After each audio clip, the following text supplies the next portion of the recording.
Jean-Paul Guichard, bonjour. Vous avez publié aux éditions L'Harmattan, L'État parti chinois et les multinationales, sous-titré L'inquiétante alliance.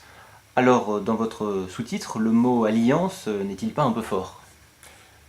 Ça exprime l'idée qu'il y a une convergence de fait d'intérêts entre l'oligarchie qui dirige la Chine et les dirigeants des firmes multinationales.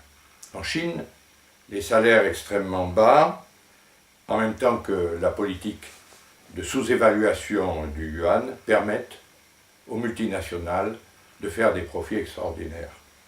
En même temps, cela permet à la Chine une croissance très rapide et de bénéficier de transferts de technologies très importants. Alors la Chine est capitaliste, les firmes multinationales y trouvent leur compte. Pourquoi est-ce si inquiétant? Eh bien, pour plusieurs raisons. Les firmes multinationales n'investissent plus que très peu dans leur pays d'origine, qui dès lors se désindustrialisent. Et puis les excédents commerciaux chinois ont comme contrepartie des déficits commerciaux non moins importants dans les pays développés.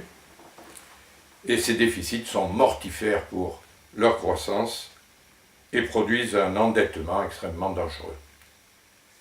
Les transferts de technologie et la croissance rapide à l'abri de protections multiples permettent à l'économie chinoise de donner naissance à des firmes géantes dans tous les secteurs qui, à terme, pourraient bien manger leurs concurrentes occidentales. Enfin, pour ce qui concerne les États-Unis, le statut du dollar est menacé.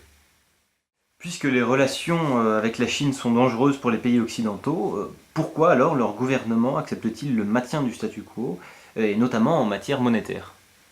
Cela tient au fait que les firmes multinationales ont un pouvoir d'influence extrêmement fort sur les gouvernements, et notamment sur le gouvernement américain.